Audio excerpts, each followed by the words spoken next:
All right, so today we're going to my parents' pool to hang out. We're going to smoke a couple racks of ribs.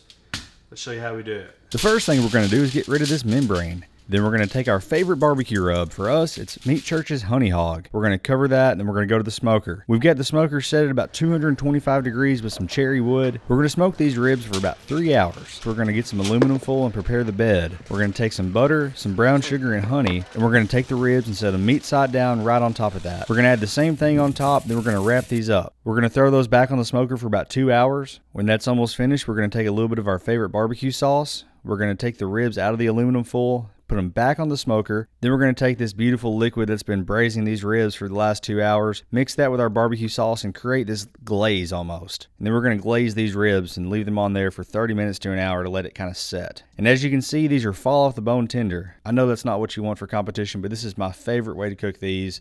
These are so flavorful.